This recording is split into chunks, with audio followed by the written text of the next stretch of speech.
ಇದು ಚಿಕ್ಕೋಡಿಯಲ್ಲಿ ಬಿಜೆಪಿ ಅಭ್ಯರ್ಥಿ ಅಣ್ಣಾ ಸಾಹೇಬ್ ಜೊಲ್ಲೆ ಪ್ರಚಾರ ನಡೆಸಿದರು. ಗೆಲ್ಲುವ ವಿಶ್ವಾಸದಲ್ಲಿ ಬಿಜೆಪಿ ಅಭ್ಯರ್ಥಿ ಇದ್ದಾರೆ. ಚಿಕ್ಕೋಡಿಯಲ್ಲಿ ಅಣ್ಣಾ ಸಾಹೇಬ್ ಜೊಲ್ಲೆ ಭರ್ಜರಿ ಕ್ಯಾಂಪೇನ್ಗೆ ಮುಂದಾಗಿದ್ದಾರೆ. ಬಿಜೆಪಿಗೆ ಮತ ಹಾಕಿ ಗೆಲ್ಲಿಸುವಂತೆ ಅಣ್ಣಾ ಸಾಹೇಬ್ ಜೊಲ್ಲೆ ಕಾರ್ಯಕರ್ತರಲ್ಲಿ ಮನವಿ ಮಾಡಿಕೊಂಡಿದ್ದಾರೆ. ಇನ್ನು ಚುನಾವಣೆಗೆ 2 ದಿನ ಮಾತ್ರ ಬಾಕಿ ಇವೆ. ಯಾವ ರೀತಿ ತನ್ನ ಚುನಾವಣೆ ಪ್ರಚಾರ ಮಾಡಿದ್ದಾರೆ, ಯಾವ ರೀತಿ ಅವರು ಜನರಲ್ಲಿ ಮಧ್ಯೆ ಹೋಗಿ ಯಾವ ರೀತಿ ಕೆಲಸ ಮಾಡಿದ್ದಾರೆ, ಇವತ್ತು ನಮ್ಮ ಜೊತೆ ಮಾತಾಡಲಿಕ್ಕೆ ನಿಪ್ಪಾಣಿ ಶಾಸಕಿ ಶಶಿಕಲಾ ಜೊಲ್ಲೆ ಅವರವರ ಅವ್ರಿಗೆ ಕೇಳೋಣ. ಮೇಡಮ್, ಯಾವ ರೀತಿ ಪ್ರಚಾರ ನಡೀತಾ ಇತ್ತು? ಚಿಕ್ಕೋಡಿ ಲೋಕಸಭಾ ಕ್ಷೇತ್ರದಲ್ಲಿ ನಾನು ಕೂಡ ಪ್ರತಿಯೊಂದು ಕ್ಷೇತ್ರಕ್ಕೆ ಅಡ್ಡಾಡಿದ್ದೀನಿ. ಎಲ್ಲ ಕಡೆ ನೋಡಿದಾಗ ಕಾರ್ಯಕರ್ತರಲ್ಲಿ ಒಂದು ಹೊಸ ಚೈತನ್ಯ, ಒಂದು ಹೊಸ ಹುಮ್ಮಸ್ಸಿದೆ.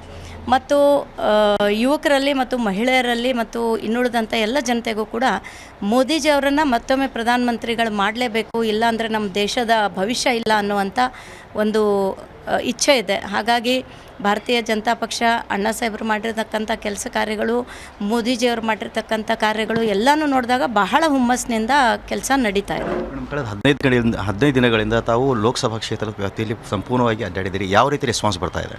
ಅದೇ ಹೇಳಿದ್ನಲ್ಲ, ಭಾಳ ಒಳ್ಳೆಯ ರೀತಿಯಿಂದ ರೆಸ್ಪಾನ್ಸ್ ಬರ್ತದೆ.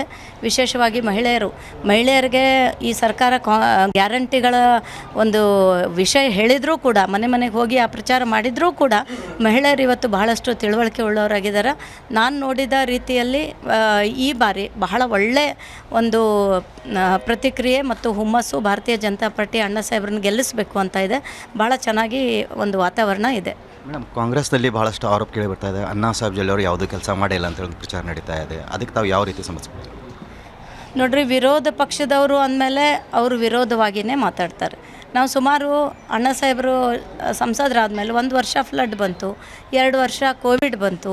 ಈ ಕೋವಿಡ್ ಸಂದರ್ಭದಲ್ಲೂ ಕೂಡ ಅವರು ಪ್ರತಿಯೊಂದು ಹಳ್ಳಿಗಳಿಗೆ ಹೋಗಿ 8 ಕ್ಷೇತ್ರಗಳಲ್ಲಿ ಕೋವಿಡ್ ಸೆಂಟರ್ಗಳನ್ನು ತೆಗೆದು 8 ತಾಲೂಕು ಆಸ್ಪತ್ರೆಗಳಿಗೆ ಆಂಬ್ಯುಲೆನ್ಸ್ ಕೊಡೋದ್ರ ಮುಖಾಂತರ, ವೆಂಟಿಲೇಟರ್ ಕೊಡೋದ್ರ ಮುಖಾಂತರ ಭಾಳಷ್ಟು ಒಳ್ಳೆಯ ಕೆಲಸ ಮಾಡಿದ್ದಾರೆ. ವಿರೋಧಕರು ವಿರೋಧ ವ್ಯಕ್ತ ಮಾಡೋದಕ್ಕೆ ಎಲ್ಲೂ ಕೂಡ ಆ ರೀತಿಯ ಒಂದು ವಾತಾವರಣ ಇಲ್ಲ. ಸುಮಾರು 650 ಮೇಲೆ ಹಳ್ಳಿಗಳು ಬರ್ತವೆ. ಒಂದು ಹಳ್ಳಿ, ಪ್ರತಿಯೊಂದು ಹಳ್ಳಿಗೂ ಕೂಡ ಮಿನಿಮಮ್ 2 ಲಕ್ಷದಿಂದ 15-20 ಲಕ್ಷದವರೆಗೂ ಕೂಡ ಅನುದಾನ ಮುಟ್ಟಿದೆ ಅಂತ. ಮೇಡಮ್, ಇವಾಗ ಹಳ್ಳಿಗಳಿಗೆ ತಾವು ಸ್ವತಃ ಭೇಟಿ ನೀಡಿದರೆ, ತಾವಾಗಲಿ ತಮ್ಮ ಪುತ್ರರಾಗಲಿ ಸರ್ ಅವರು ಭೇಟಿ ನೀಡಿದ್ದಾರೆ.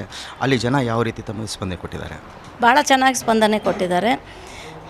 ಸಂಸದರು ಮಾಡ್ತಕ್ಕಂಥ ಕೆಲಸಗಳು ಏನು ಅನ್ನೋದು ಇವತ್ತು ಹಳ್ಳಿಗೂ ಕೂಡ ಜನರಲ್ಲಿ ಅವೇರ್ನೆಸ್ ಬಂದಿದೆ.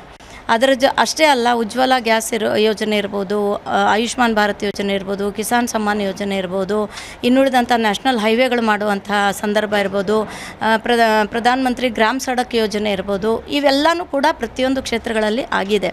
ಆ ತಿಳುವಳಿಕೆ ಒಂದು ಮತದಾರರಲ್ಲಿ ಇದೆ. ಮತ್ತು ಮೋದಿಜಿಯವರು ಮಾಡಿದಂಥ ದೇಶದ ಒಂದು ಅಭಿವೃದ್ಧಿ ಕೆಲಸಗಳು ಕೂಡ ಅದನ್ನು ಕೂಡ ಅವರು ನೆನೆಸ್ತಾರೆ. ಮತ್ತು ಅಣ್ಣಾ ಸಾಹೇಬರು ಕೂಡ ಕೆಲಸ ಮಾಡಿರೋದ್ರಿಂದ ಬಹಳ ಒಳ್ಳೆಯ ವಾತಾವರಣ ಇದೆ. ಇದು ನಿಪ್ಪಾಣಿ ಶಾಸಕಿ ಶಶಿಕಲಾ ಜೊಲ್ಲೆ ಅವ್ರ ಮಾತು. ಏನಂದರೆ, ಈ ಬಾರಿ ನಮ್ಮ ಕೈ ಈ ಭಾಗದ ಜನ ಹಿಡಿತಾರೆ. ಯಾಕಂದರೆ ನಾನೊಬ್ಬ ಸಚಿವನಾಗಿ, ಸಂಸದರಾಗಿ ನಾವು ಇಬ್ಬರು ಕೂಡಿ ಜಂಟಿಯಾಗಿ ಕೆಲಸ ಮಾಡಿದ್ದೇವೆ. ಸುಮಾರು 2 ಲಕ್ಷಕ್ಕಿಂತ ಹೆಚ್ಚು ಮತ ಅಂತರಗಳಿಂದ ನಾವು ಗೆಲ್ಲಿಸುವಂತೆ. ಚಿಕ್ಕೋಡಿಯಿಂದ ಮುಷ್ತಾಕ್ ಫಿರ್ಜಾದೆ, ಏಷ್ಯಾನೆಟ್ ಸುವರ್ಣ ನ್ಯೂಸ್.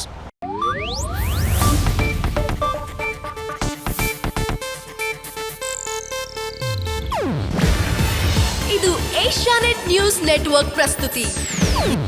ನೀವು ನೋಡ್ತಿದ್ದೀರಾ ಏಷ್ಯಾನೆಟ್ ಸುವರ್ಣ ನ್ಯೂಸ್.